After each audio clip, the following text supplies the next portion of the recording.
tonight at the Monday, March 28th school board meeting. All board members are in attendance. Would you please stand and join me for the Pledge of Allegiance? I pledge allegiance to the flag of the United States of America and to the republic for which it stands, one nation, under God, indivisible, with liberty and justice for all.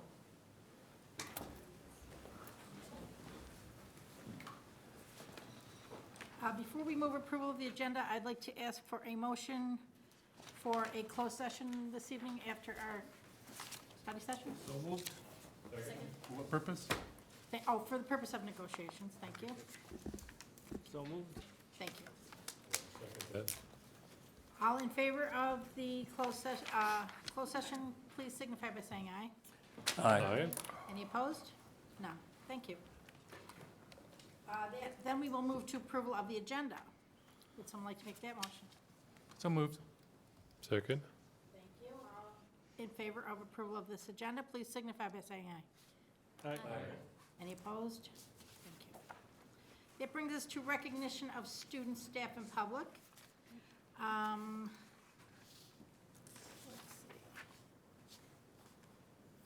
Is there anyone in the audience that would like to address the school board on an item that's not on the agenda? Seeing no one come forward, I would like to make a statement about government classes at the school board meetings. A requirement of our 12th grade government class is to observe a governmental meeting of some sort. Things that they may attend are city council meetings, school board meetings, or courtroom procedures.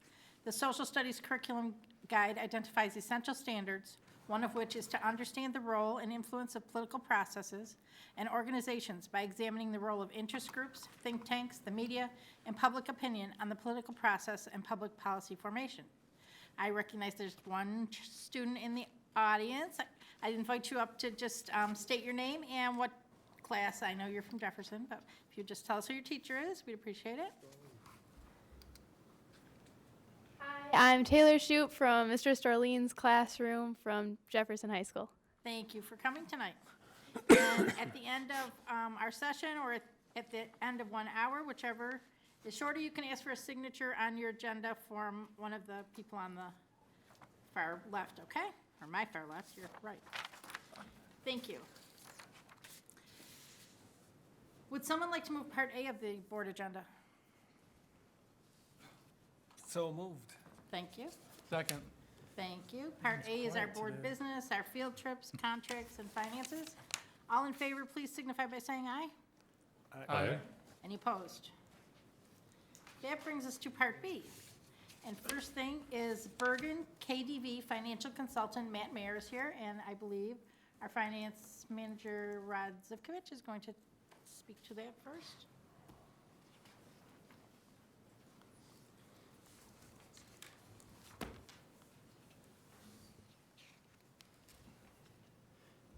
Chair Barlotta, Superintendent Fujitaki, board members. I'm here tonight with Matt Mayer, from our audit firm.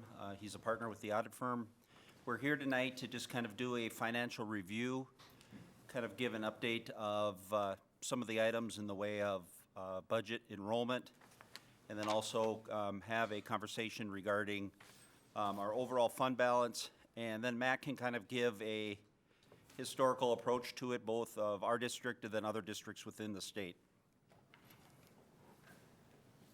So the overall is just to give the board a financial update.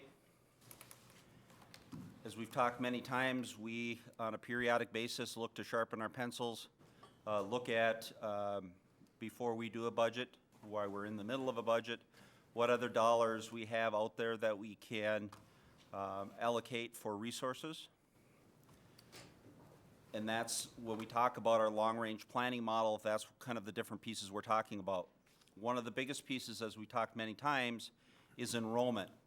And some of the questions are that we're seeing enrollment go up, or at least being flat over the last couple years. So just kind of wanted to bring out to the board to be able to see what that impact is and what we're seeing overall. So if we look at our overall projections, back in 2014, December 2014, the board was provided a audit report from our demographer that we hired, and it showed that on the conservative end, we were looking at having enrollment in the 900 or 9,900 range. She also gave a projection on the high end that said that we would be growing to be upwards in 1819 to a 10,137 range. What we've been building our projections off of over the last few years is this green line, which is an internal projection. Based on what we're seeing with the enrollments coming in this year so far in our projections, we feel that a additional line that can be put in to start looking at things is an optimistic internal line, which showing about a growth of about 40 students over the next 2 years. As you see, we're kind of at, if you look at the 16-17, we're kind of at the same point. We've already kind of taken that into account that the lines are merging at that point in time. We're more looking at our 17-18 numbers and 18-19 numbers moving out. So why the difference between what the demographer's high line is and our main two projection lines? Well, if you look at birth rates that we show here back to 2002, you see our birth rates have been kind of a jagged line of going from 915 up to 961 and then dropping down and back up, and then all of a sudden we started seeing this spike in 2011, 12, and 13. In 2013 was the year that we had the audit, or the demographer do the report. So she was basing her numbers off this 1036 and the last 3 years before that of growth in birth rates. As you can see from that point in time in 14 and 15, we show a decline, and the 2015 is a projection that we've gotten from the city and the county, but it's their projection of where they're seeing. So basically, going back to our numbers here, part of the reason for this shortfall between the two is the demographer was looking at a growth rate continuing within the kinders, which that growth rate doesn't seem to be happening, at least over the last 2 years. So another aspect to look at when we look at financial planning is the fund balance. Where has the fund balance gone over the years, and how has our overall fund balance affected us? Well, one of the things that we've talked many times when Matt has been here on a yearly basis to bring the audit, we've always been kind of on the top end or in the middle top third at least of fund balance as a percentage of expenditures. If you look at this graph showing at the end of the 15 school year, we're now in the middle, showing at an 18%. And you look at it as both on the average, we're in the middle, and also in looking at the number of school districts that are both around us and also are very similar to us in an overall basis. Now, one of the things looking at it is our fund balance over the last 2 to 3 years has been declining. We had a spend down of a little over $2 million in 13-14. In 14-15, we had a spend down of about $6 million. And this current year, within the budget, there's a $2.4 million shortfall. You look at two of the districts that are below us, Eastern Carver and also Wayzata. Both those districts are growing districts. And Matt will talk a little bit about it further, is a lot of times those type of districts that are growing can get by with a lesser fund balance because they have that growth potential in the future. And then, as I mentioned, Matt is going to talk a little more about the different pieces here tonight. He's also met with our principals and other management, kind of giving them this a similar information as we're giving here tonight. So a little bit of Matt's background. Matt, as the board chair mentioned, he's with Bergen KDV. Matt's a partner within that firm. His main focus is the non-public area. for the most part, and as we've talked many times here, the complexities of that non-public era and the looking at coming up with the different, based on what the state allocations are and everything else, it gives us a better understanding when you have a auditor that is dealing directly with those areas rather than being in kind of dual-fold terms of that. So at this point, I'll turn it over to Matt, and he can kind of talk through the next few slides. All right, thank you, Rod. What I'd like to do today is just kind of open it up as a forum or a dialogue. I've got a brief presentation that I can give you here with some of the numbers that have been put together, but I think if we can get some dialogue or some questions going, that would be helpful throughout the process. I think the main reason I was invited tonight was just to provide some context and perspective on the numbers and help interpret them a little bit more beyond what we do at audit time each year. And know that we work with about 40 school districts across the state, so I've worked with districts as small as a few hundred students all the way up to some of our larger districts have 30,000 students in them. So see a little bit of everything, and want to just provide some context for you tonight as to what I'm seeing statewide and how that might help you as you make some decisions here locally regarding financial health and fund balance. And I'm going to actually, this was kind of a busy chart, so I'm going to go back to this one and start here, and if we need to dig in a little bit deeper on the numbers, we can do that. But what's nice about school districts in Minnesota is that they are uniform. There is a uniform chart of accounts that the Department of Education requires all schools to use across the state of Minnesota. So if a math teacher's salary is being coded to a particular expense code, it's going to be the same here in Bloomington as it is up in Osseo, as it is up in St. Cloud. Also, when it comes to the balance sheet of the financial health of the district, everything is uniform there as well. So we're talking about the same numbers, and we're talking about the same approach to the numbers, which I think is very important to know. So when you're looking at a chart like this, and you see some of your peer group there, whether it be based on geography or whether it be based on size of the district or the other demographics that go with that, you can be assured, looking at these numbers, that coming from the state, these are uniform numbers. We're getting to the same spot using the same methodology, and I think that's important to know right off the bat. And as Rod mentioned, and I'm going to skip ahead here a few screens, your district has traditionally been on the high end of that. You had a high level of financial health, and your fund balance as a percentage of overall spending in your general fund historically has been considerably higher than the typical state average has been. And before we dig in here on this, I think maybe it'd be worthwhile just to step back and just make sure everybody's on the same page as to what fund balance actually is. At the end of your year, you've got assets on your books, which is your cash, your receivables, the things that the district owns that are spendable that can be used for the future years here at the district, for future budgets. You've also got liabilities, the summer salaries, the accounts payable, things like that. Your assets less those liabilities represent your fund balance or your equity or your financial health. And your financial health can be measured by that number, that asset less liabilities, divided into your total budget for the year.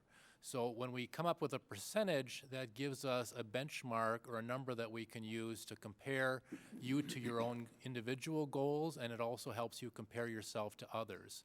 And as we look at this chart here for the last 5 years, you can see that the state average for fund balance for all school districts across the state has been somewhere in that low 20% range, 22%, 21% the last several years running.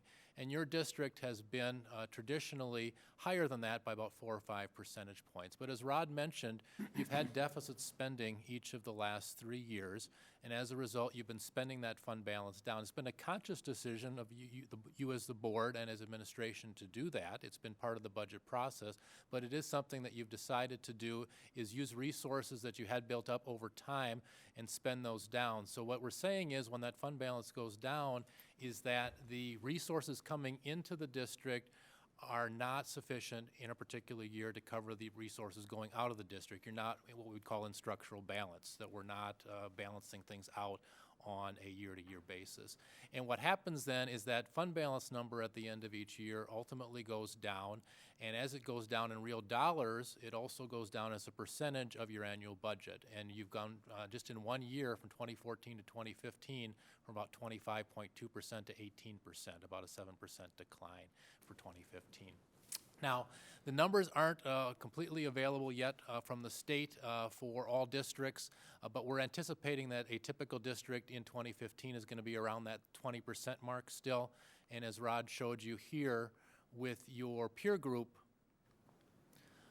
you're right around 17.8% for the districts that are shown here. So your 18% fund balance is pretty much right in line with what a typical district is, at least your peer group. So you're right in the average there. But with that planned spending down again here in 2016 fiscal, we would anticipate that that would further drop below that 18% to somewhere another couple of percentage points below that, based on that 2.4% or $2.4 million spend down that you had for the year. Now, as we look at fund balance, what's tough about this is a policy decision. There's no right or wrong answer as to what the right number is for fund balance. This is a decision that you as board members need to make as to what level of financial health is reasonable for you as a district. You need a certain level of financial health to keep the district going. A fund balance is there really for two things. It's there to have cash flow. You need enough fund balance to have enough cash in your checkbook to pay the bills and make the payroll every couple of weeks. It's also there to act as a contingency. Let's say some of those enrollment projections that Rod put together don't come to pass, that you're 200 students lower than what you expected come next September for the next school year. You're going to have to do one of two things. You're going to need to cut significantly immediately, or with a fund balance, you can absorb that a little bit more slowly over time. You don't need to make cuts immediately on a dime, so to speak. You can make a more methodical, conscious decision, and that's what this district has traditionally done, is make decisions for the long term rather than just a knee-jerk type reaction. So when we talk about your fund balance, what gets complicated is this, is that you have set as a district a fund balance a percentage of 5 to 8%. But that is your unassigned fund balance. And what's challenging is to convert that 5 to 8% fund balance to this statewide number. As we look at the statewide number, we see a number that's 18%. But what you have to remember with that 18% is that includes all of your transportation fund balance. That includes all of the internal commitments that you have set aside for the operating referendum commitments that you've made.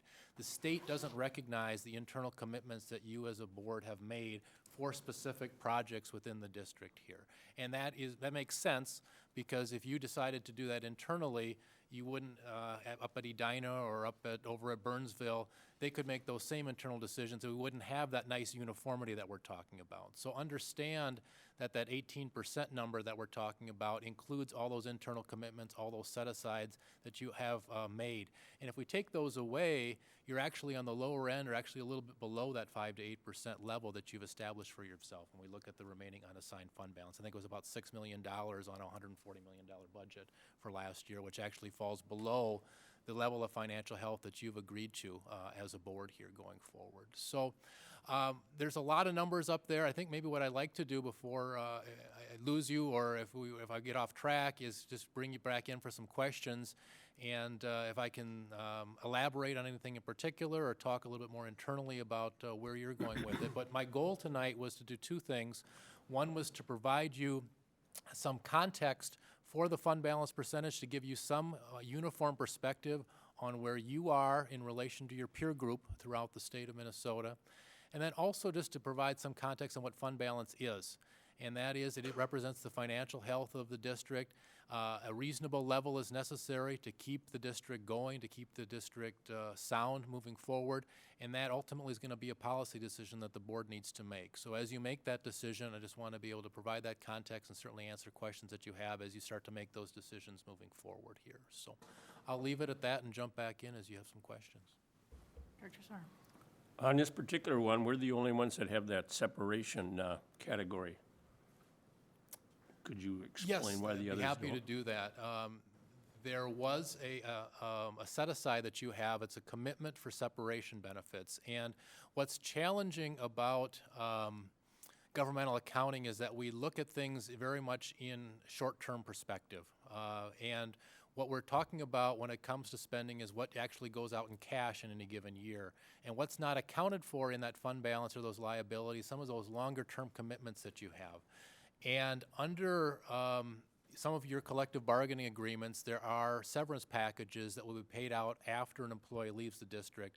Those liabilities cannot be booked or recognized until the time that that person actually leaves. So what you've done is set aside a portion of that, $2.5 million of your general fund, to cover those costs when they do come up in future years.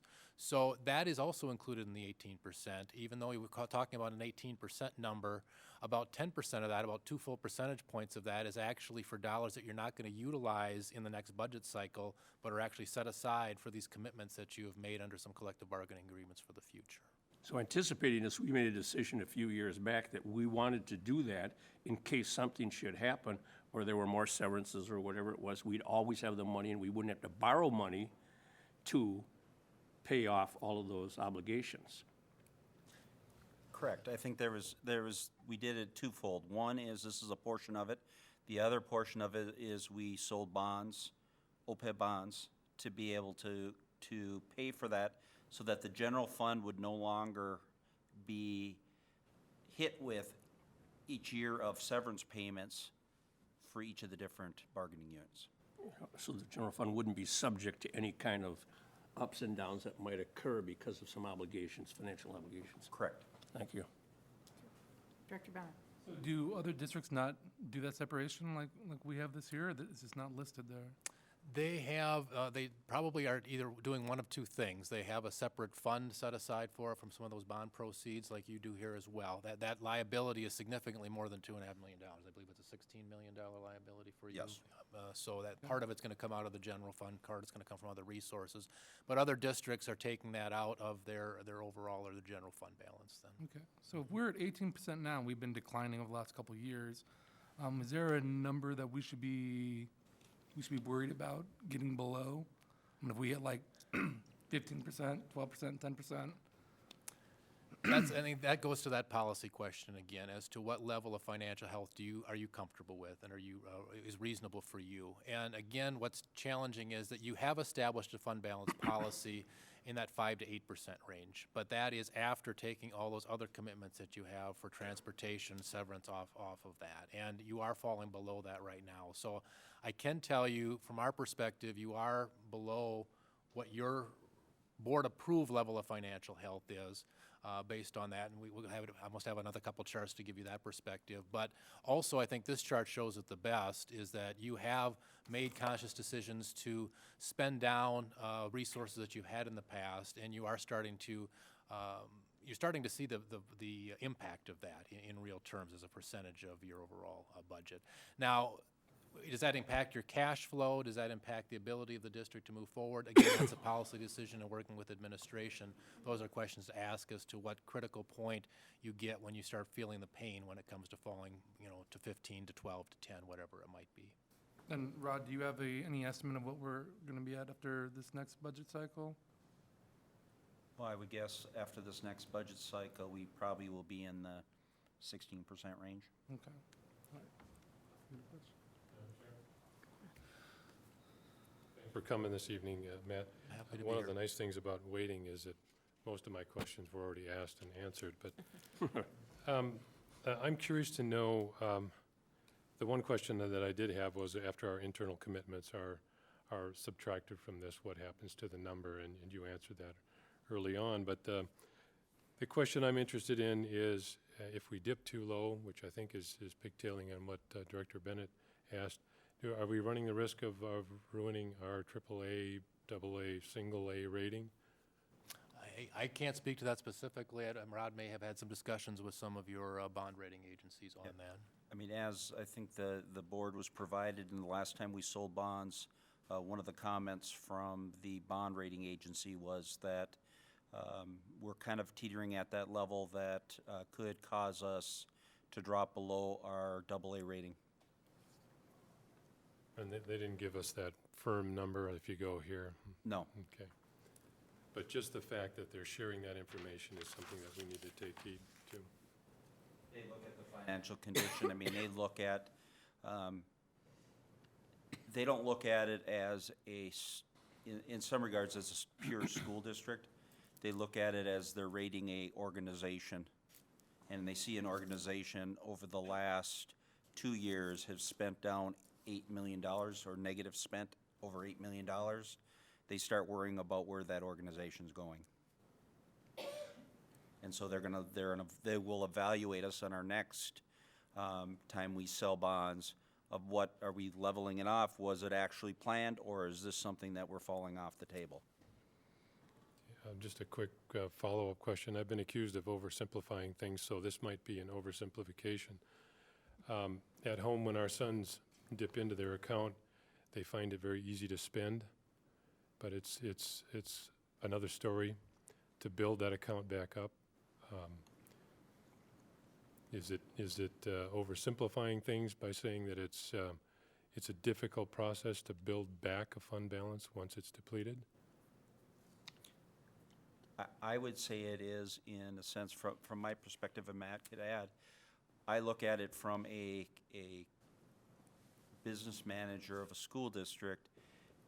Your revenues, you're usually, the only time you can actually build is if you pass a referendum that is giving you above and beyond the dollars that you're getting originally, similar to what we did in 08, 09, or 9, 10, and 10, 11, where we pretty much took the first 2 years of getting the referendum dollars and put it aside to build some fund balance so that we could weigh the storm here and spend down slightly to get ourselves back in line to what we needed to be and being back in structural balance. So from my perspective, the only time you're able to do something like that is either you pass a referendum, get large amounts of additional dollars, or two is all of a sudden you see a big influx of enrollment that you weren't expecting.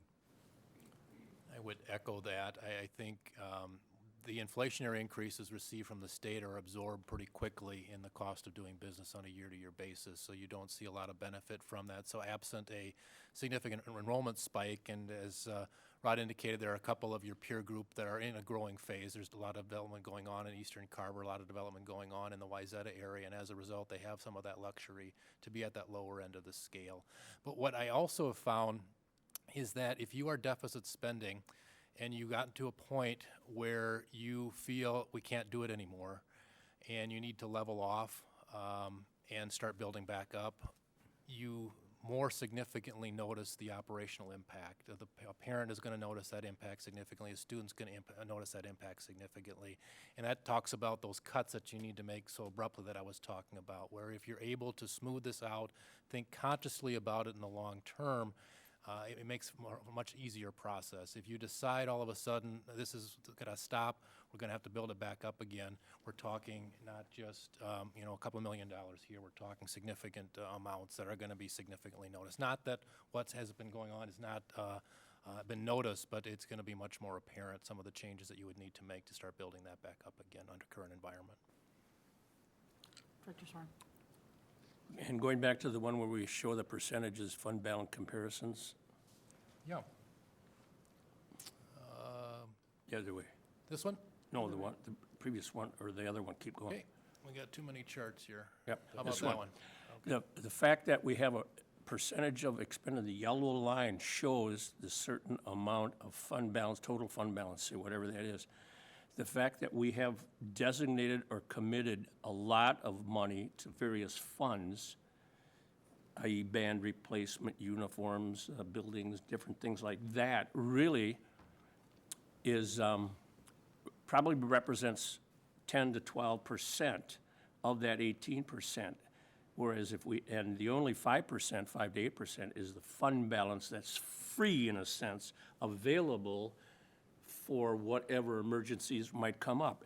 If we had to do anything, we would have to undesignate or uncommit other funds that we have already committed in order to generate additional monies. Or I think that's fair, and it's probably the best chart to show that, and thank you for your help on that. I was struggling to give you some perspective on what your fund balance policy is in relation to this, and what the best way to do it is to take that 18% and deduct all of your set-aside that you have for operating referendum, for transportation, the band, several others that are relatively minor, but those are the big ones anyway. And that represents, like you said, about 12 to 13% of your fund balance. So those set-asides, which are needed for those particular functions of the district, you've got that a portion set aside. So the real contingent fund balance, or the safety net, I guess, as I was describing earlier, represents that 5% that's left. And as a board, you've established a fund balance policy be between 5 and 8. So you're definitely on the lower end of that internal benchmark that you've established for yourselves.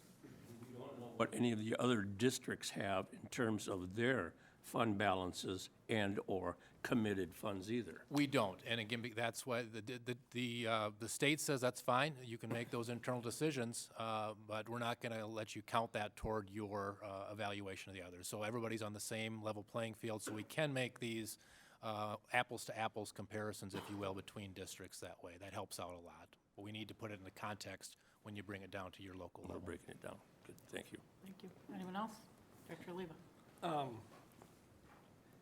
I think my question is pretty much answered now, but just to be really clear, so what is happening is 12 to 13% of the fund balance that we have would be, we have a certain amount of widgets, could be school buses, could be trumpets, could be whatever, that we say, okay, we're gonna replace these every year.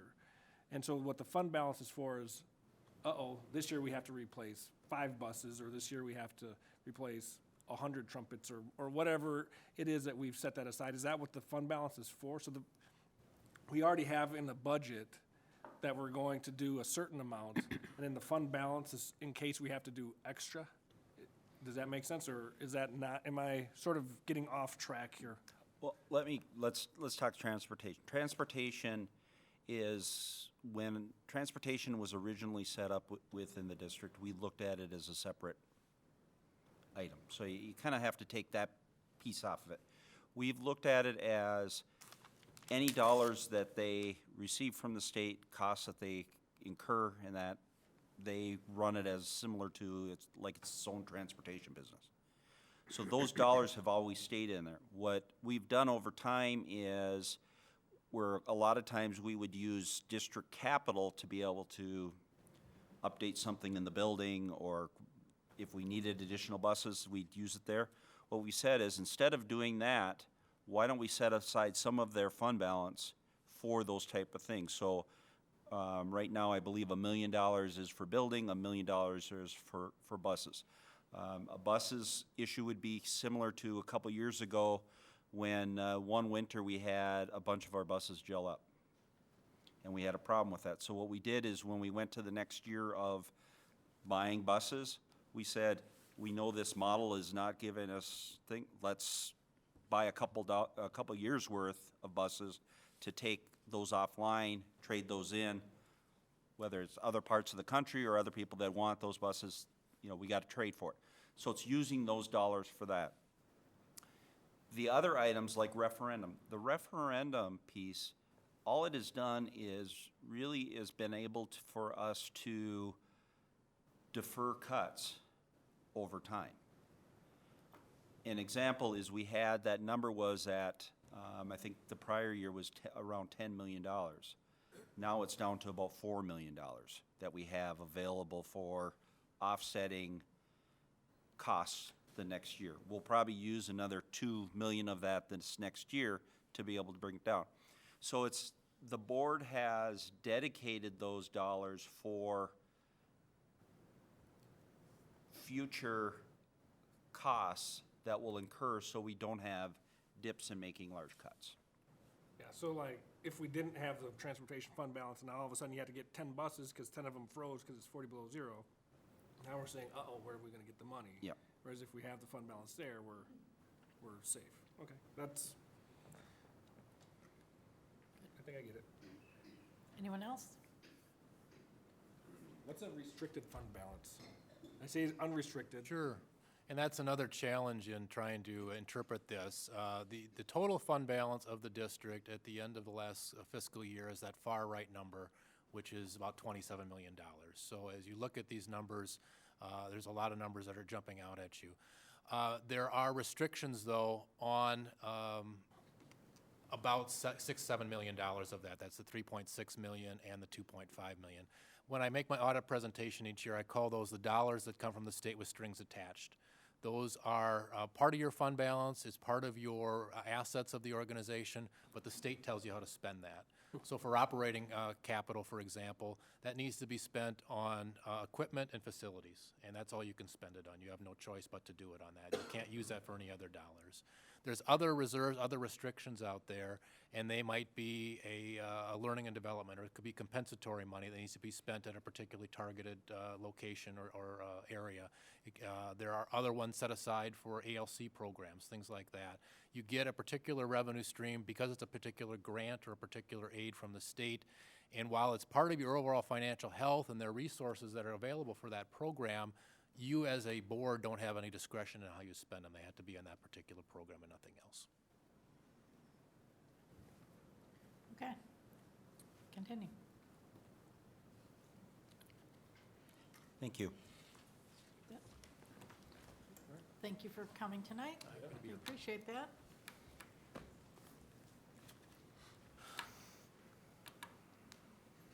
It brings us to the American Indian Educational Transmittal of Resolution. Would someone like to make that resolution, Madam Chair? please? Resolved, the School Board of Independent School District 271 accepts the resolution of concurrence by the American Indian Parent Advisory Committee for the 2015-2016 school year. Second. Thank you. And Andy Kubas is here. And he brought a guest. I did bring a guest. Chair Bartolotta, Superintendent Fujitaki, board members, I'm with Patty Weitenheimer, who is our chair of our parent committee. Every year, we get to come up and talk to you a little bit about our resolution, about how we're feeling things are going in the school district in regards to our students. And so Patty's here to do that. I wanted to talk a little bit, just frame what's happening in our schools with the program. Unfortunately, Heidi Hecker couldn't be here tonight. She's usually here for this presentation. She had a family emergency she needed to attend to. So in her absentia, I thought I would talk just a little bit about what happens with the program and then turn it over to Patty to talk about the committee's wishes. So in each different school district, the funding for the Indian education comes, and different districts do things differently for it, depending on what their need is. The overarching goal that's written in statute is to meet the unique educational and academic goals of American Indian students. How that gets interpreted and manifests is different. Just in an overarching way, what happens here in Bloomington, we focus a lot of our resources on strengthening academic skills, exposing students to college environment, providing them with college and career prep, graduation coaching using things like Check and Connect, which are research-proven mentoring programs, immersion in culturally enriched curriculum, summer programming, positive self-perception for students, provide robust learning experiences during programming, family nights, and field trips. Some of those specific programs are Gathering Our Strength, which is the high school career and college prep that happens. Learning for Life, that's in the elementary school, after school and summer programming. We have family nights, and we have mentoring. So those are some of the programs that, if Heidi were here, she'd be talking a little bit about those programs, but again, in her absence, I want to go ahead. We'll need board action tonight on the resolution, and I'll turn it over to Patty to talk a little bit about the committee's work. Okay. Hello. Here's some of our committee came tonight. So we're the American Indian Parent Advisory Committee. We meet monthly during the school year. Can you hear me? I'm kind of quiet. And we talk about issues pertaining to our American Indian students attending this district. And then we hear a report from Heidi and Heidi Hecker and Lisa Turgeon, who works with her. Indian education plays a vital role, I think, in engaging families in their child's education here in Bloomington. All of these, the monthly family nights, all the programming that Andy talked about, provide for these learning opportunities that are culturally relevant and that may otherwise be unavailable to families. And some of these programs cost money, and that's another barrier. We know that students need robust learning opportunities beyond the school day, and our program works to provide for some of those needs. And our students also gain the opportunity to learn about and connect with their native culture. Heidi and Lisa work hard for our students. It's been really a pleasure to be part of the program. I think I met Heidi, I believe it was in '05, and I was a teacher for the program in the summer at that time. We're really grateful for the important work that they do in providing these services and providing a sense of community within a larger system. So I think the program's really blossomed. Heidi's been running this program since 1995, doing a great job. I wish she was here so she could hear me saying all these great things about her. Her ears are ringing.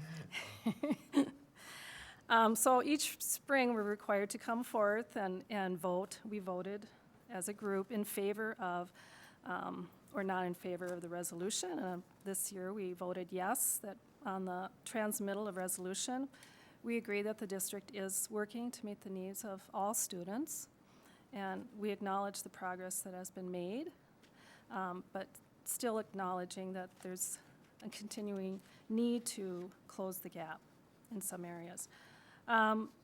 Years previous, we'd like to offer the same recommendation. I hate to be a broken record, but it's something that just keeps coming up with our group. And we looked at the district's community education services, and we just noticed that there seems to be an imbalance of offerings from east to west Bloomington.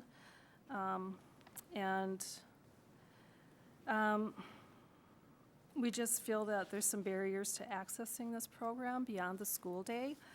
And when we're talking about opportunity gap, I really like that term, way better than achievement gap. It really speaks to beyond the school day, what kids have access to and what kids don't.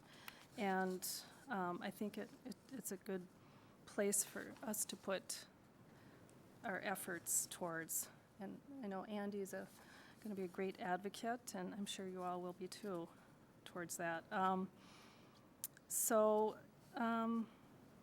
Yeah, we don't know, we're talking about working together. How can we change that? You know, can we start some projects? Can we keep kids after school for some robust learning opportunities that they can be part of without, you know, by removing the barriers of basically transportation and finances. So thank you for serving on the school board, by the way, and all of you that are leaders in our district. I appreciate Patty's comments, and she's right, that there is a differential that we need to look after for all students disenfranchised. And I think one of the great things that we're excited about with the Learning Supports Division, if you will, is that we have the capacity to really study that and do things to make sure that that gets looked after. Already we've been in conversations about taking some of the budget and making sure that kids on the east side have access to the things that Patty's referencing, STEM type after school things, things that are challenging, not just remedial. We want to make sure that that happens. So we've started those conversations. We're planning about what they are. The other thing that we're committed to do, and Patty referenced very nicely the document from Community Ed. There are other things that happen as well. Want to make sure that we have a full picture of the things that are happening, because we want to make sure that we remove the barriers for kids to access these extra things. All kids, but tonight, especially talking about our Native American kids. So, thank you very much. Thank you. Any questions, comments? Start. Madam Chair, maybe Patty could introduce the members of the committee for us, too. Sing a song? We have Denise King. Stand up. Yeah, there you go. And I'm Laura Wilson. I'm a former member, but just here to support Patty. All right. Thank you. Anyone else? Madam Chair, Director- I just couldn't let you come without saying thank you for coming, first of all. Thanks for filling in for Heidi. It's really nice to see some strong parent advocates. and you're always welcome here. So you can tell Heidi that she can look in. I'm sure this will be on YouTube sometime soon, so she can hear her name, and she can hear all the wonderful things that have been said today. But thanks a million for coming. Yeah. We appreciate you being here. Thank you. Derek? Yes, Director Yeah. Brown? Well, I just want to say thank you for bringing this resolution tonight. I know that, in the years ago, there were a couple of times when there was the resolution of non-concurrence, and I think you've come a long way after, a number of things that have happened and the work that you have done working together as a committee. So I truly appreciate the work that you do.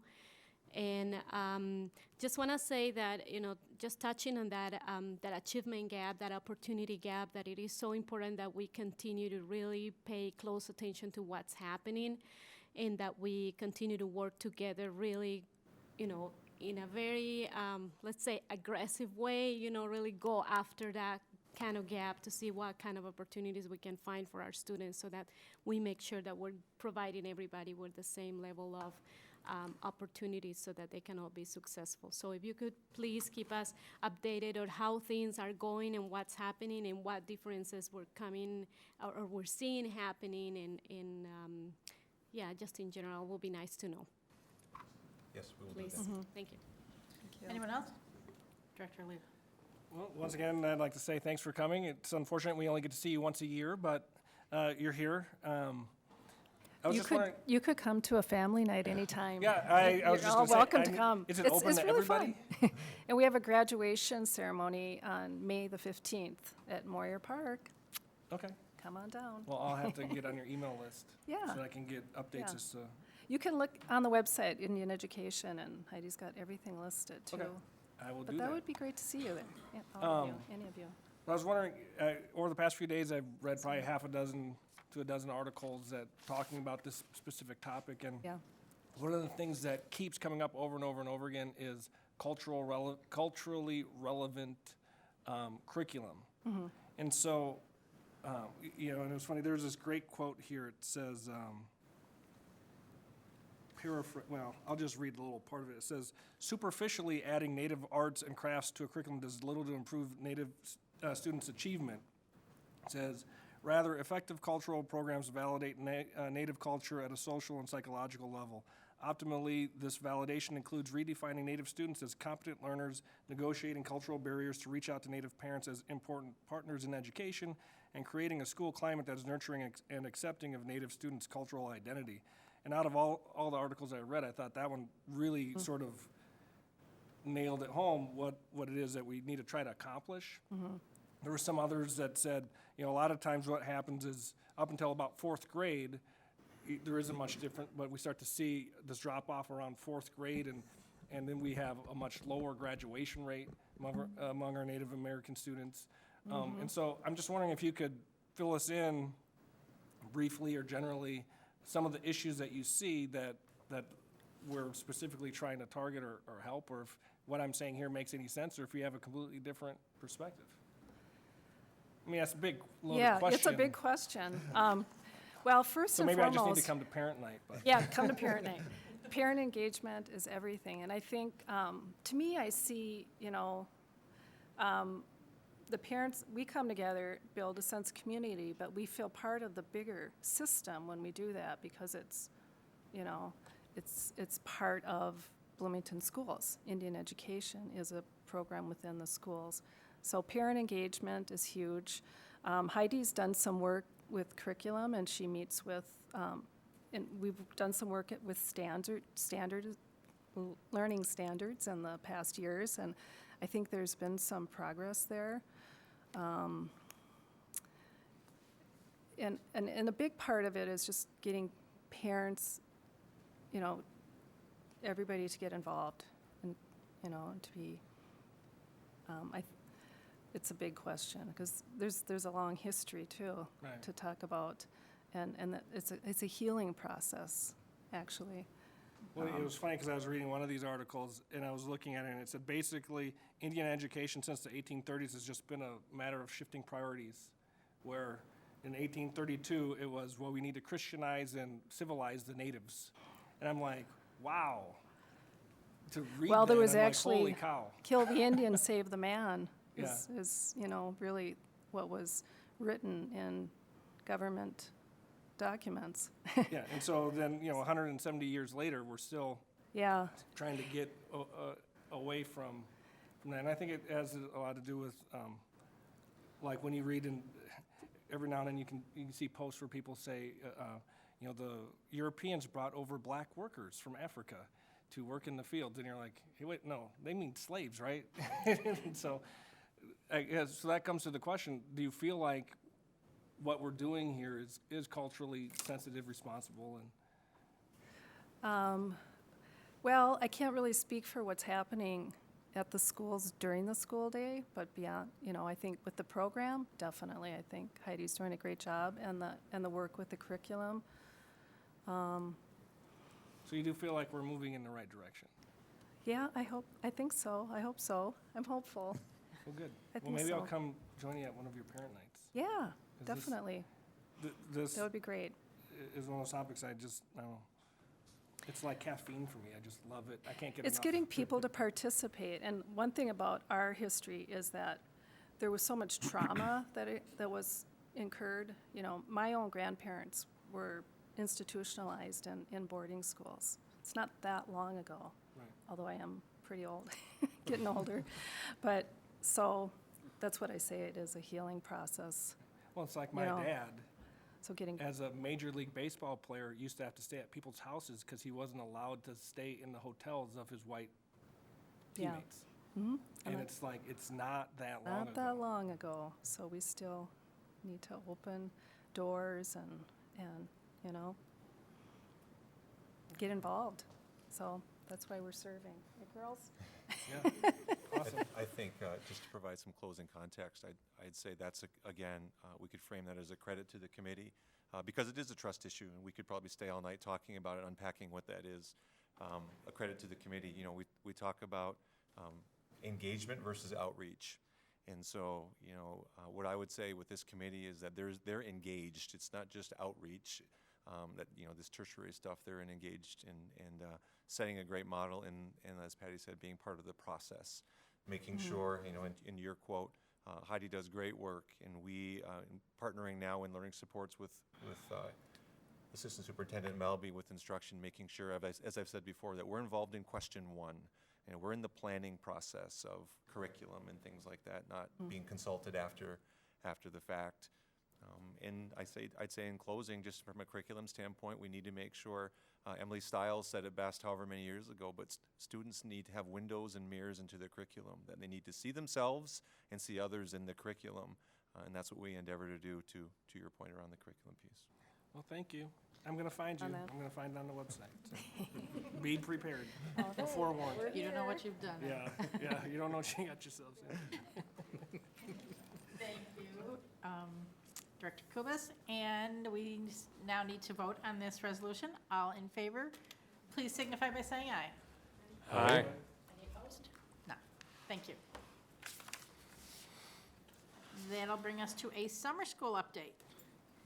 And Executive Director Kubus is going to stay, and he's bringing Gina Miller. Welcome. Thank you. Good evening. Chair Bartolotta, Superintendent Fujitaki, board members, we're here tonight to talk about our summer offering. No board action is required at this time. We just want to keep you updated on what's been happening. So I want to talk about the fact that we will have a summer program. We're really, really excited about the direction that we're going, and really it dovetails quite nicely with what we just talked about, opportunity. And that, moreover, the research is showing, and Gina Miller, who's here with me, who is our learning supports manager, ran this work group and this research piece. The research is showing that students need to have opportunities and exposure to attach their learning to, and many of our students don't have that. They're disenfranchised in that way. So I'll leave you with a story before I turn it over to Gina, who did the real work in this, that I've told you before, but I think it frames nicely. And it gets to the point where students need to have something to attach their learning to. I was the principal at Valley View Elementary School. I was observing a third grade class, and they were reading a book about a farm. And the teacher read the phrase that said, the pigs were in the pen. And I watched a third grade girl pick up a pen and look at it, and if I could read her mind, I know exactly what she was thinking. How did those pigs get in this pen? And so, you know, we can laugh about it, and it was comical at the time, but if you really think about it, she didn't have anything to attach her learning to. I could make a speculation. She'd never been to a farm, didn't know what a pen was. And so those are the opportunities and the opportunity gap that we want to make sure that we're addressing so our students can make their way through their educational way. And so I'll turn it over to Gina to talk a little bit about our summer school experience. Thank you. And Andy already kind of laid the groundwork here. We put a work group together with a bunch of diverse perspectives in our district in order to really think about what are the needs in summer school and how do we change our programming to better address the needs of our students. So we had our English language lead, Beth Stenglein, Rachel Jens, one of our instruction specialists, Holly Skatzum, our digital learning specialist, Suzanne Pululu, one of our learning supports people, Alex Locke from Community Ed, Dina Wade-Ardley from our Office of Educational Equity, Joan Mayland, principal of Indian Mounds, Andrew Wilkins, principal of Washburn, and Chris Christensen, a special ed supervisor, trying to really think broadly about who are the students we're serving. So our first step was to dig into some research. First talked with Dr. Dale Blythe from the University of Minnesota. He's an expert in this area. He led me to lots of research. I was thinking of you, Director Oliva, and just digging through all this stuff. It just became this addiction. I had to read everything about summer school. This is the general list of things that came through on almost everything we read. So we talked about small class size, parent-guardian engagement, and again, going back to Mr. Kuba said, really about engagement, and consistent attendance for summer school, opportunities for that individualized instruction, a focus on academic language. That was really where the lens of our EL specialists came to help us around what are best practices in English language learning that can apply to all of our students. Experiential. We need to dig in and experience things. It needs to be really engaging in order to focus on the opportunity gap. So that's what we've designed. So it'll be engaging, thematic, language-rich program in which essential ELA and mathematics standards will be embedded, but they won't be the primary focus. We'll have week-long theme-based units of study. They're going to be developed by our own Bloomington teachers and staff. We're going to have 4 units, 1 unit for each week of summer school, and then we'll develop additional units next year to have lots of different experiences for our students. So those students will be deeply immersed in these thematic units. The whole building will be immersed in 1 unit at a time. And again, it's just what Mr. Kubis was talking about, that they can draw on these experiences later for that additional learning in the fall. I got to send my own children to lots of camps and experiences. We want something similar for all of our students to be able to draw upon. Working with our research and evaluation department and Dr. Heistad, we'll be looking at a match sample analysis comparing students who attend summer school and those who were invited but did not attend. Currently, we have about just over 400 students registered, and 1,400 were referred, but only 400 have registered so far. So we're looking into lots of reasons why that might be happening, but we have some students to compare. We'll use fall map scores, fall semester attendance, outcome variables, and then additionally, we're going to look at that year-long growth. What happens after a whole year of school for those students who are in summer school? Summer school will be at Oak Grove Elementary again. In the past, we've had it at Oak Grove Middle. We're going back to an elementary school. Lots of good reasons for that. We've extended the day. It will now be from 8:15 a.m. to 1:45 p.m. That's an additional hour and a quarter every day, which is 25 hours of additional instruction time with students to really be able to have time to dig into those units. Monday through Friday for 4 weeks, and this includes breakfast, lunch, and busing. That's what I have. Any questions? Go ahead, Director Bennett. Yes, you said there was 1,400 students that were referred and only 400 that registered. Are we doing any type of outreach for those 1,000 students? Because my guess is those are probably the ones that really need this program. So what are we doing to get What those? we're finding is the students who are the neediest, the teachers are doing the most outreach with, and Okay. we're grabbing them. We're allowing and enabling ourselves to register those students. We feel like maybe our criteria is too broad. that we're focusing on so much that we're not specific enough with some families. So we're going to do some more work in training our teachers next fall on what the function is. As we're building this new system, there's some questions about what it looks like.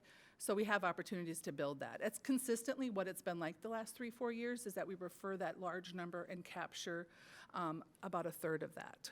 So it's Are we consistent. calling these parents to try to get them to enroll? Okay. Buildings are, yep. So we Okay. have this constant communication with buildings when we receive, so they have opportunities to call families over and over, connect with them.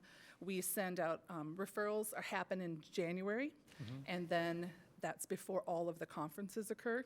So they have time to talk to Okay. parents face-to-face, that we can provide interpreters for families to help them register their students. All of our forms are in different languages. We're trying all the different ways to start to capture that. But we know that's a place we can grow, and we're going to keep working on that.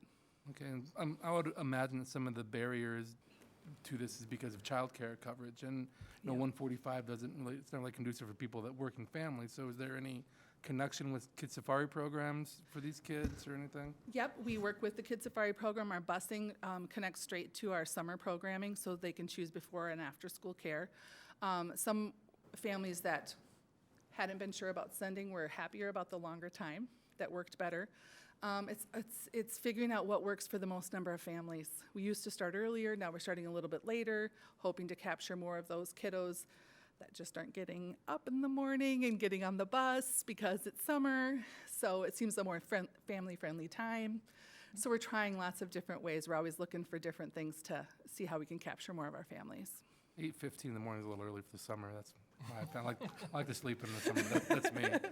My last question Yes. is, I know that these are all the kids that are referred. Is there any opportunity for those that just want enrichment, that it's not really a needs-based, but they just want to partake in these classes as well? Are they allowed to join them? We have a wait list to grab additional students. Right now, we're really looking at, this is the criteria we currently have. As we evolve our program and get better at looking at who are the students who might benefit from this the most, we will change our criteria to try to capture more of those students. I think as we're just rolling this out for the first time, we used our previous criteria to try to capture and figure out what students might benefit from this. I think we're going to get better at that. Okay. All right. Thank you. Yep. Sorry, we'll go around.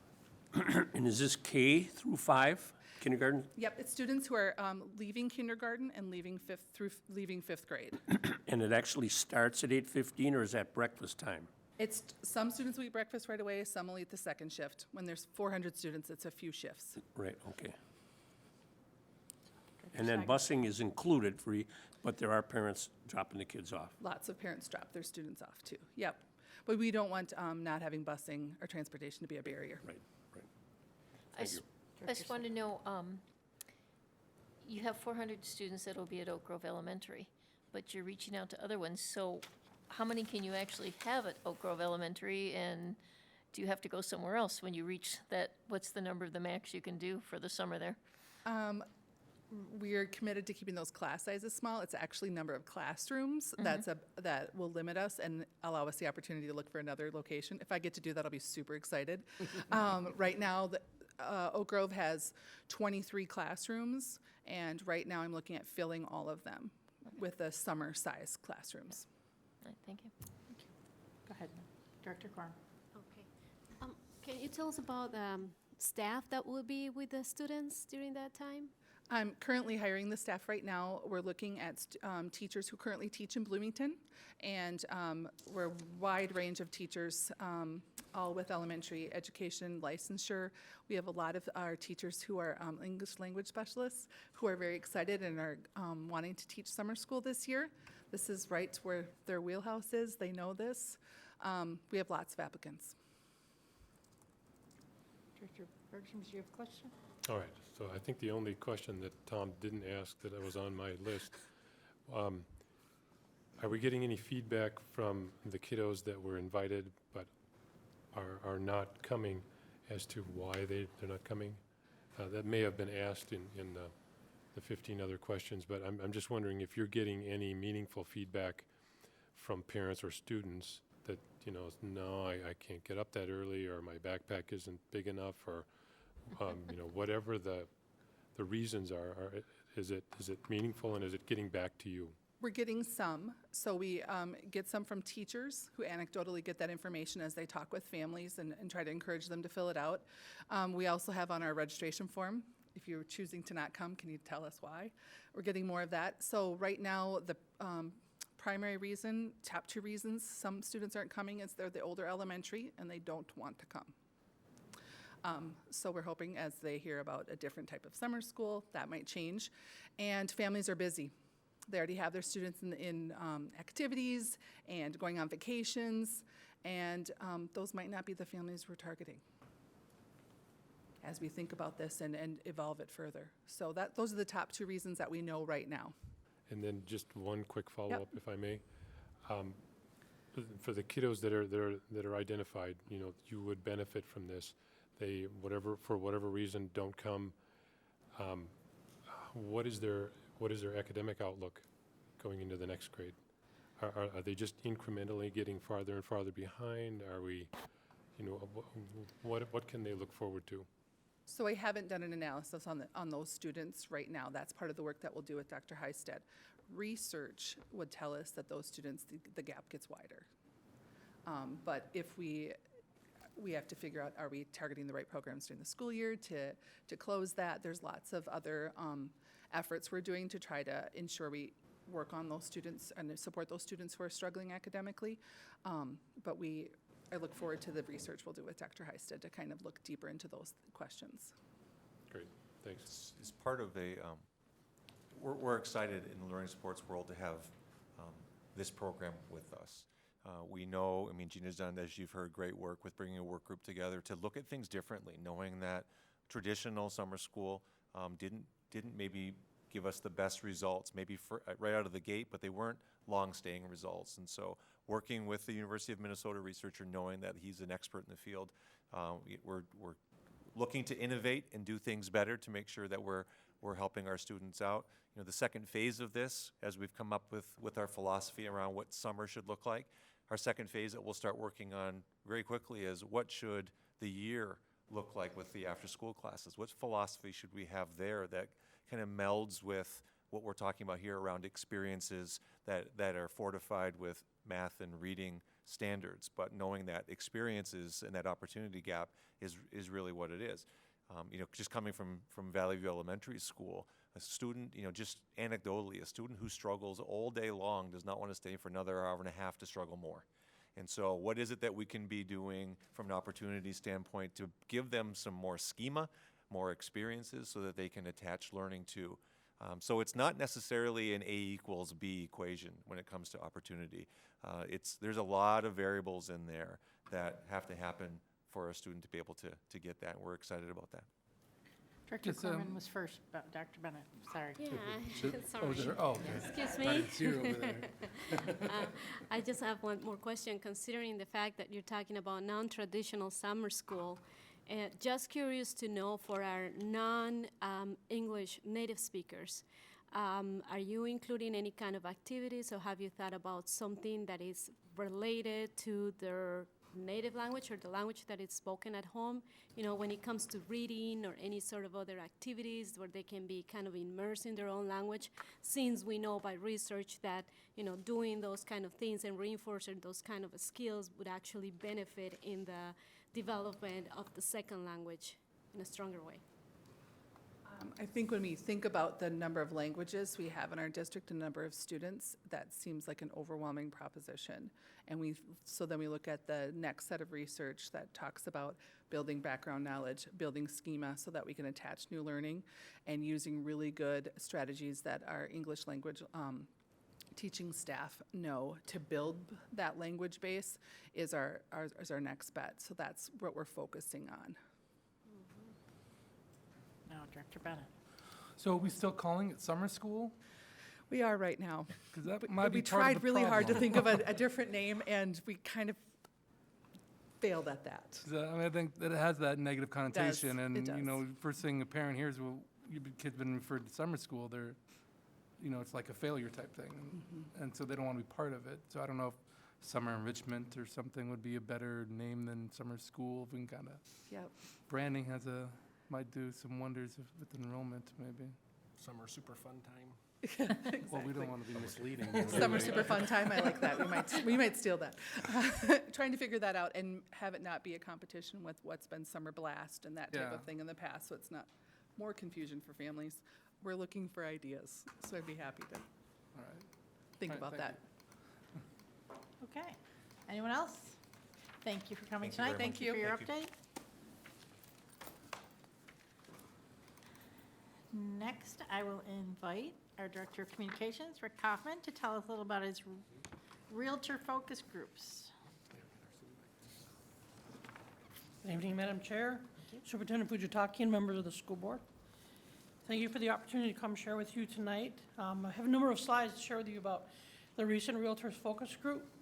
They're held this past couple weeks. So the purpose tonight is to provide you some of the key findings from those two focus groups. Talk a little bit about the discussions, 90-minute discussions on March 1st and 15th. We had 10 realtors participate over the course of those two. Of 37 that were invited, the participants included those that not only live in Bloomington, but also list and sell property. We had 3 agencies that were represented by the various different realtors that attended, but there were 6 that we identified as part of that process. Just to outline, as you've probably heard me share with you as we've done other reports to you about focus groups, these are carefully planned discussions. They obtain perceptions about specific interest area, but it is a research tool that simply provides general trends in a perception, an attitude, a range of issues, and in some cases measures the intensity and emotions of issues. While we would be the first to share with you that the idea would be to have multiple sessions with our realtors, what we were looking to do is to get realtors that were most familiar with the housing market in Bloomington, buying trends, perceptions of both prospective and actual home buyers. It is difficult to trend info from a small sampling size, but responses are an important evaluative tool. Results are not projectable, nor they can be statistically applied to the community at large, and shouldn't be used as a substitute for further studies if issues that were identified warrant further research. So we partnered with the City of Bloomington. Doug Grout with the Bloomington Housing and Redevelopment Authority participated in the focus group, and he was a valuable resource. You will hear on Thursday evening, the joint meeting with City Council, he will provide insights to what he learned specific to the City of Bloomington, and so I won't share much of what he will do on Thursday evening. But as we approach this, it is an ongoing continuous improvement process to try to understand, but also more importantly, to listen to the needs of our stakeholders who are critical sources of information to the school district and to the city. Therefore, the purpose of these focus groups and what we'd like to do is institute additional ones going forward is to assess the perception of prospective buyers and sellers have of not only the district, but the City of Bloomington from that other voice known as the realtor, who's working with those prospective buyers and actual home buyers as well. And also then to develop our process program methods to educate realtors about our school system, about our neighborhoods and the city development or redevelopment efforts to better assist the agents to respond to client inquiry and questions.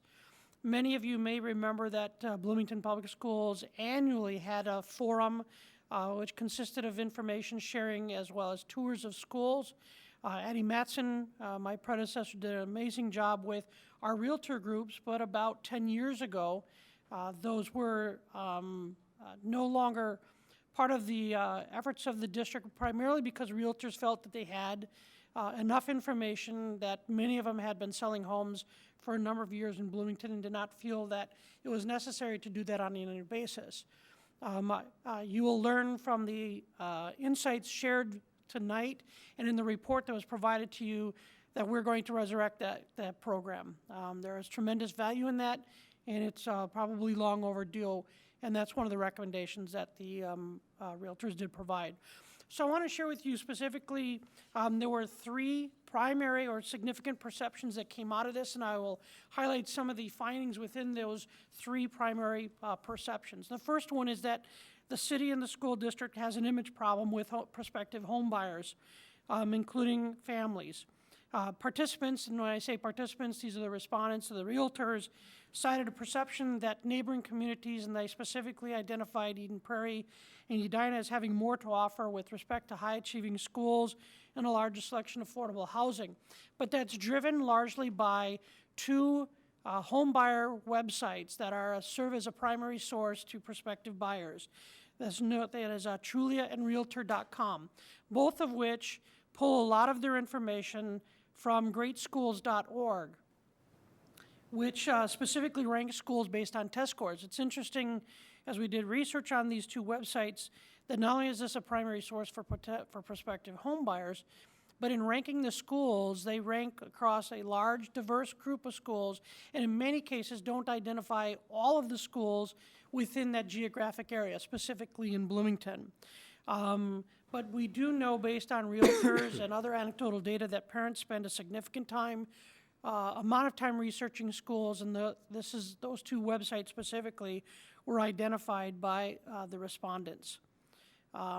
Specifically, prospective buyers, when they're doing research, they have a strong interest in schools. It's either the first or the second most important question asked of realtors: how are the schools? And as you know, state and federal laws restrict realtors from providing or steering potential buyers to a location. There is the appearance among the respondents, they share the appearance of depressed neighborhoods with homes that are in disrepair, unkempt or neglected property. They specifically identified predominantly East Bloomington that portrays a poor image and turns off the property prospective buyers. Realtors believe that the city must take a stronger position on neighborhood revitalization, and as I shared, Doug Grout will share more on Thursday evening. We are an aging community, as cited by not only respondents, but those individuals looking for homes.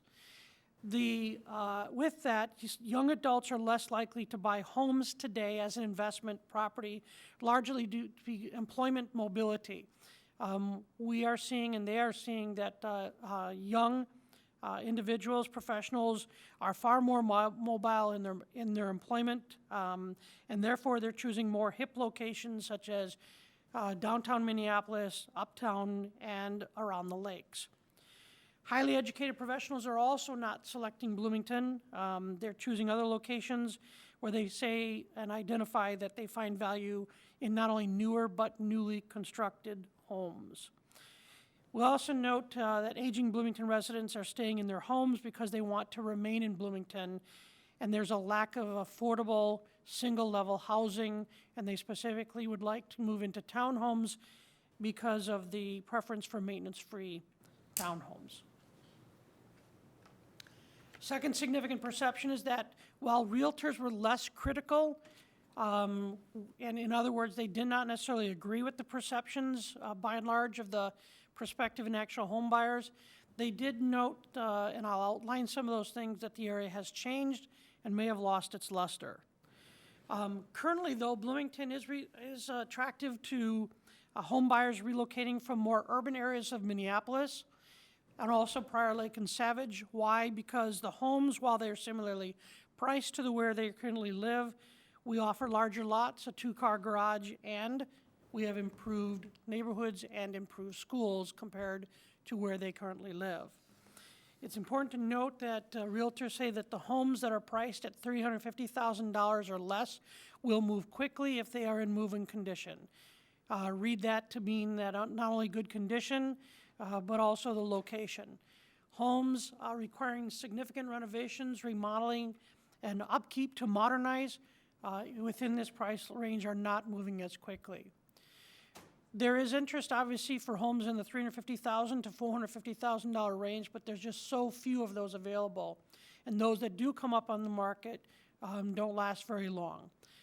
Realtors do cite that the listings at the $500,000 and up range are just not selling and are sitting there. Again, not that they're bad homes, bad locations, or that they're not modernized. the buyers are finding those same typical, or type of homes, I should say, in other areas that are more preferable to them. What realtors do share, though, is that buyers still love the neighborhood feel of the burbs, but they are unwilling to invest in what they identified as sweat equity. They don't have the money, the time, nor the skills to put into fixing up their homes that they buy, so they prefer to spend their money as part of the down payment, reduces the mortgage payments on the homes.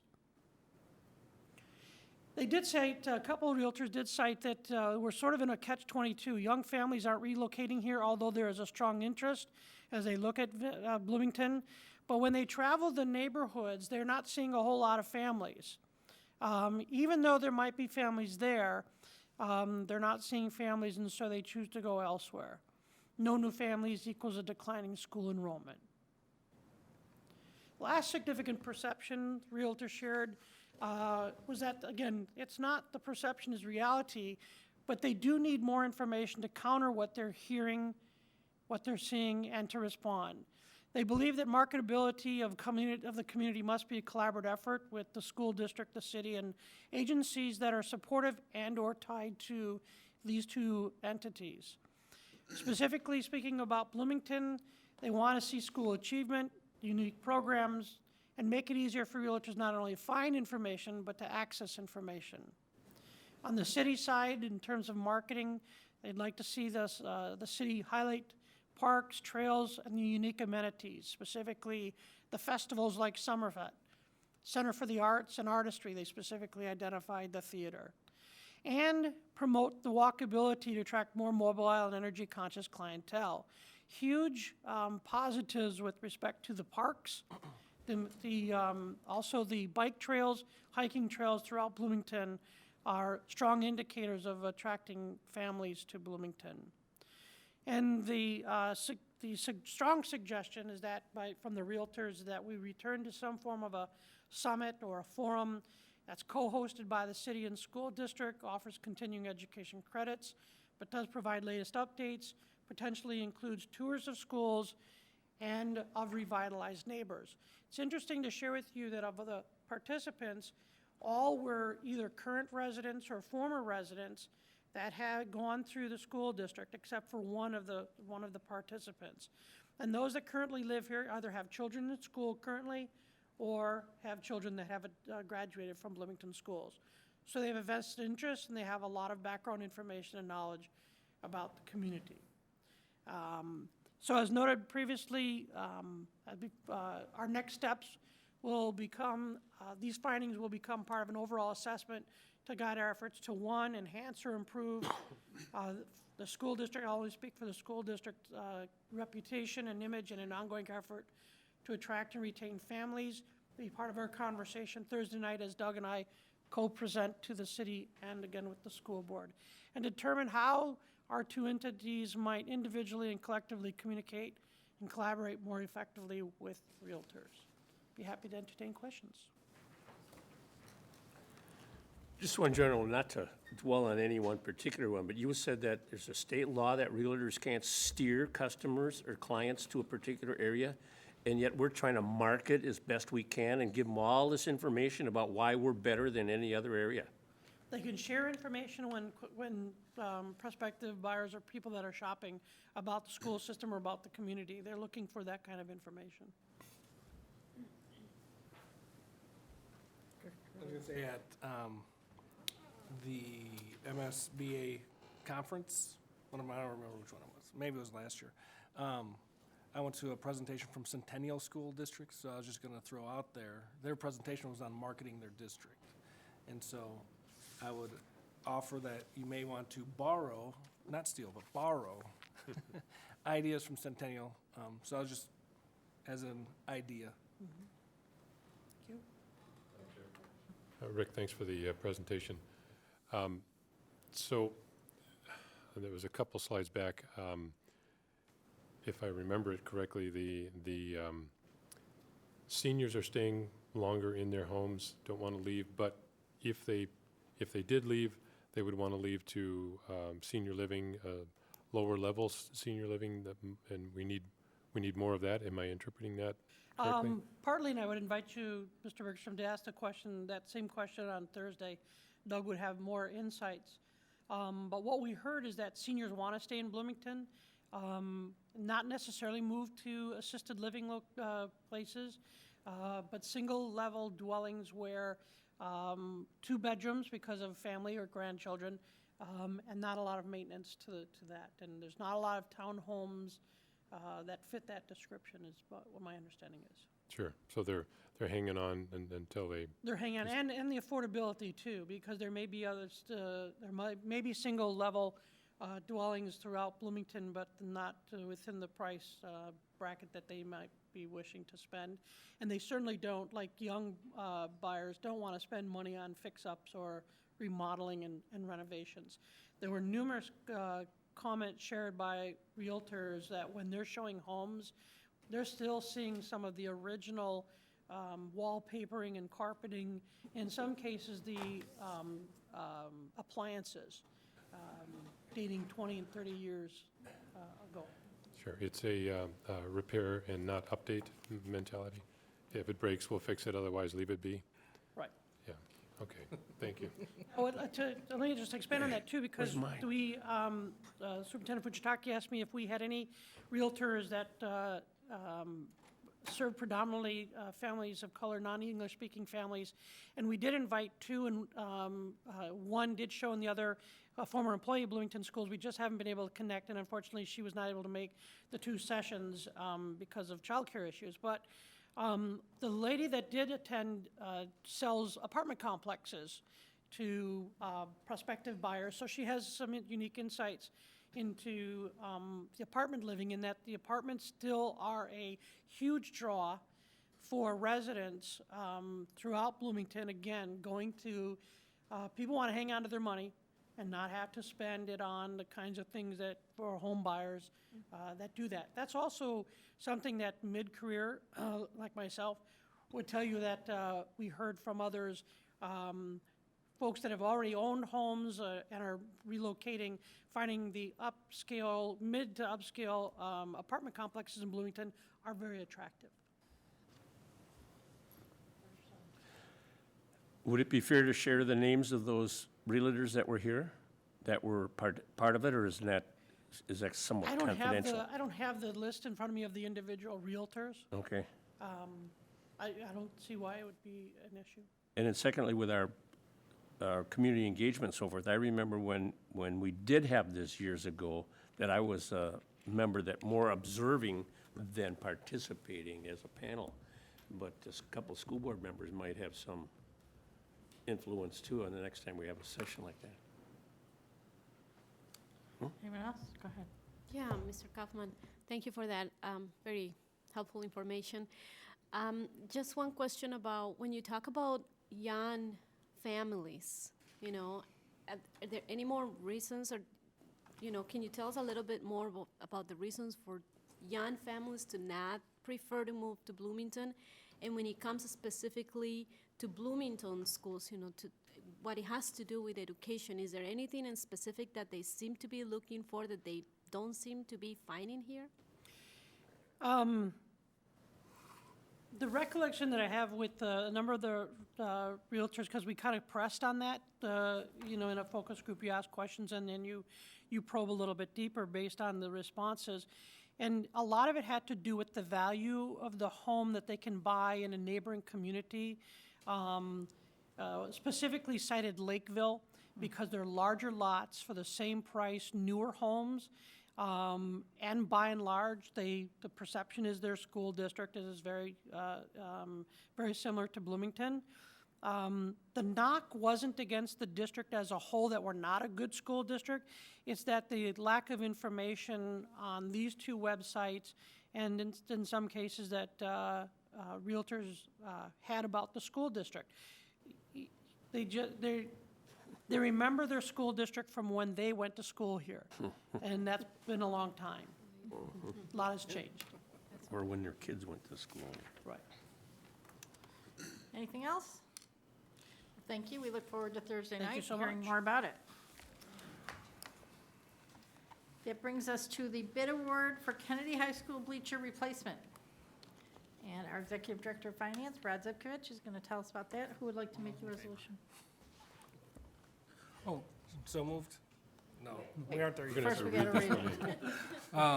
Be it resolved, the School Board of Independent School District 271 accepts the Seating and Athletic Facility Enterprise LLC, Endale, Minnesota, $263,563 bid for Kennedy High School bleacher replacement and authorizes administration to enter into a contract with the above vendor to accomplish this work. Second. Thank you. Brad?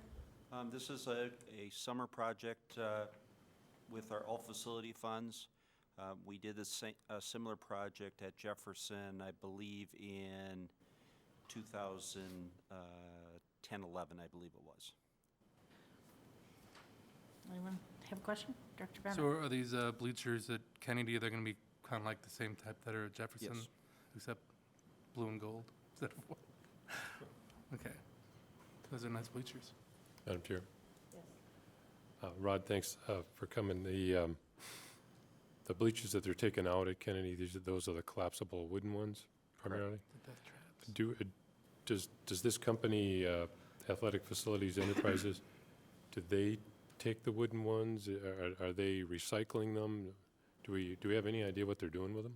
I'd have to check with that.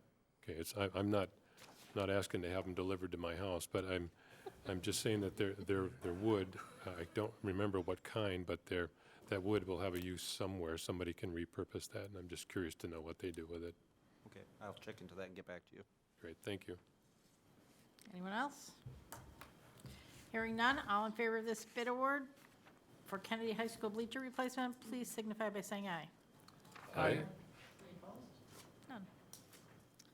Thank you. That brings us to a bid award regarding Jefferson High School masonry restoration. Director Sega. Madam Chair. Be it resolved that the School Board of Independent School District 271 accepts the city's masonry restoration, St. Michael, Minnesota, $197,000 bid and alternate for Jefferson High School masonry restoration and authorizes administration to enter into a contract with the above vendor to accomplish this work. Second. Thank you. Let's speak to this. This is also another project that will be done over the summer. The reason why you see both the original bid and the alternate, based on what the bid and alternate came in at, it fit the budget level that we were looking for. Any questions? Comments? Hearing none, all in favor of the bid award for Jefferson High School masonry restoration, please signify by saying aye. Aye. Aye. Any opposed? None. Thanks. Thank you. Now we will have 2016-17 vendors and rates for district group insurance. Would someone like to move this resolution? Madam Chair, be it resolved that the School Board of Independent School District Number 271 approves the vendors and rates for district group insurance for the 12-month period from July 1st, 2016 to June 30th, 2017, per the attached memo. Further be it resolved that the School Board of Independent School District Number 271, per its organization meeting of January 11th, 2016, authorizes the superintendent or his designee to execute documents within the authorized budget as appropriate to the daily operations of the school district. Second. Our Director of Human Resources, Mary Burrows, is here to address this. Would you like to say a few words? Okay, Chair Barlotta, Superintendent Fujitaki, and members of the board. I'm not going to go over this in detail because there's really not a lot of things to point out because most of our renewals are flat and we didn't see an increase in many of the areas. Some of that was because of cap rates, the rate caps that we had in place. Some are just continuing contracts. But I will point out a couple of changes that have occurred. Preferred one, our insurance, medical insurance. We did have an 11% increase in rates for next year. We had it capped at 17%, so it did come in below our capped rate, which was good. The only other change that occurred was in corporate health systems. They did have a rate increase in the Flex Cobra retiree admin contract cost, which they haven't had since 2011. So it's a really small increase overall, and I'm pleased with what our renewals came in at this year, so. Good. Any questions or comments for Mary? Hearing none. All in favor of the 2016-17 vendors and rates for district group insurance, please signify by saying aye. Aye? Aye. Any opposed? None. Thank you. Next, we'll have the 2016-17 district self-funded group insurance rates. Would someone like to make that resolution? Madam Chair, I'll read it. Be resolved, the School Board of Independent School District Number 271 sets the monthly premium rates recommended by the district insurance consultant for the district self-funded group insurance programs for the 12-month period from July 1, 2016 to June 30, 2017, per the attached memo. Thank you. Want to address this? Again, this is a continuation kind of the previous resolution. These are the rates that are going into effect July 1st, 2016 to June 30th, 2017. The board previously approved a 4% increase to medical insurance contributions for next year. So that is what is being passed on to the employee. As I said, on the previous one, we had 11% increase in the rate. Our dental is staying flat. We're not having any increase in dental. So those are the only things that I would point out. But you've previously approved and seen this, so. Thank you. Any questions or comments? Hearing none. All in favor of this resolution, please signify by saying aye. Aye. Any opposed? None. That brings us to a report of the closed session from March 14th, 2016. The school board superintendent and members of cabinet, along with the district's legal counsel, met in closed session on Monday, March 14th, for the purpose of discussing negotiation parameters. No school board action was taken at this time. Next, we'll have board member reports. Seeing as how we've been kind of, go ahead. Madam Chair. All right, let's see.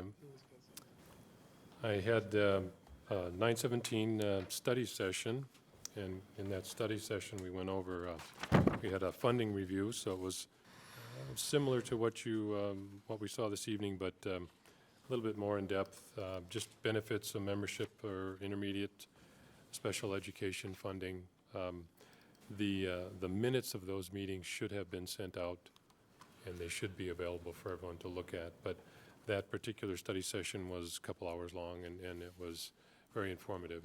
It's an interesting conversation for 9 members of an intermediate, which is different than independent. That was followed up by a short break and a school board meeting for 917. We went over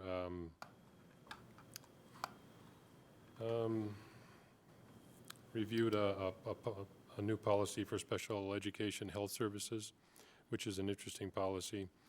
And then I just wanted to make mention that we reviewed and approved some contracts, and on that board, I abstained my vote because we are not at that point in this district. So I'm not voting for contracts in another district when ours are not at that level. I want to make sure that everybody understands that I'm not voting over here and not voting here. So board study session and a board meeting. Attended the State of the City address. Was over at the Radisson Blue, I think is what it's called, and that's very interesting. It's interesting to see the state of the city. It's very nice to see that comments and remarks about the school district have made their way back into that State of the City. Not that they were completely that we weren't mentioned, but the last 4 years going to that. The communication between the school district and the city has increased. I think we're doing better, and that's reflected in the State of the City address. So it was very nice to hear some complimentary things, and general public is understanding that, I hope. Attended the Kennedy Career Fair, and I'm sure Jim will mention that because I dragged him with me. That was interesting to see. There were a lot of students there, and they were looking, there were 30 vendors there, or 30 job career opportunities for students that they could get some interesting literature and just ask some questions. And that was during the school day, and and they had made provisions for students to cycle through there, so they weren't missing anything. And then also, I want to make sure that the school board understands that we are now registered for the Heritage Days Parade. The website, the page was crashed this morning, and as soon as I tried to register, it said, "You broke the page." And I went back 3 or 4 times, and somebody fixed it, and we are registered. I don't know what our number is, but we're in the parade. Thank you. And that's the end of my report. Thanks. Anyone over here? Okay. The school board. The Bloomington Richfield Community Education Advisory met. We met at Kennedy this time, and part of that was because we had a presentation about building reservations and a tour of the Kennedy Activity Center. And then I just wanted to mention that Monday, April 4th, the PTSA Council is hosting their Parent Speaker Forum, and it is Drug and Alcohol Abuse Prevention Town Hall meeting at 6:30 here at Oak Grove Middle in the auditorium. And I also attended teacher negotiations earlier this evening. Thank you. Thank you. Anyone else? Go ahead. Yeah. Well, was that last week? Yeah, last week I attended the National Association of Latino Elected Officials Policy Institute on School Governance training, which was called Cultivating Local Leadership to Advance Student Success, and this was held in Washington, D.C. for a couple of days. Very intense training. But we pretty much talked about, this was all school board members and other elected officials from different parts of the country. And it was very much about, all the current and present issues and education in all different states, public schools in all the different states in America. And one of the main focus that we had for training during those couple of days was in relation to the Every Student Succeeds Act that replaces the No Child Left Behind mandate. And it was very interesting to see the differences, between the No Child Left Behind and the new one. The difference that there are, and the hope that the new mandate brings, as well as the challenges that it brings. And so I came a little bit kind of between concern and kind of hopeful, for what we're gonna see coming in our state in terms of, there's flexibility and good things that we can do with this new one.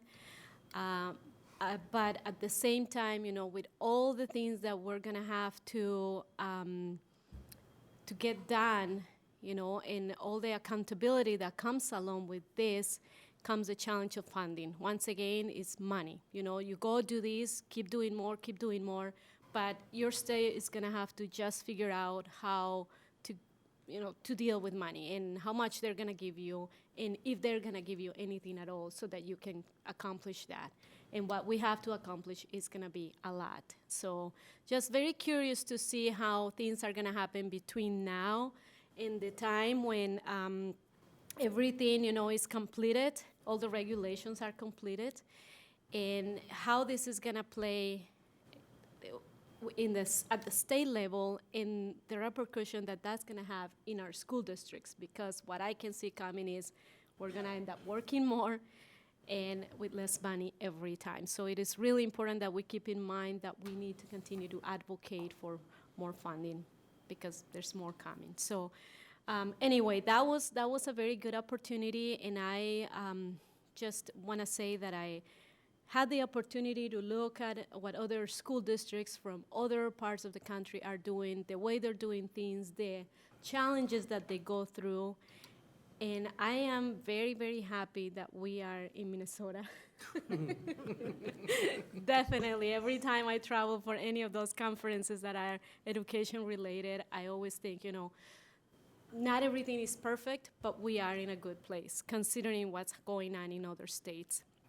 And, just looking at other perspectives is really healthy. I think it's very important for professional development for school board members. So I would encourage you to look for those opportunities. I know we don't travel, with our funds, the funds and the taxpayers' money, but just, even if we have to pay from our own pockets and just look for opportunities so that we can go out and just see what's happening, it just gives you a total new perspective about learning and about growing. And yeah, it's interesting. So that's all I have.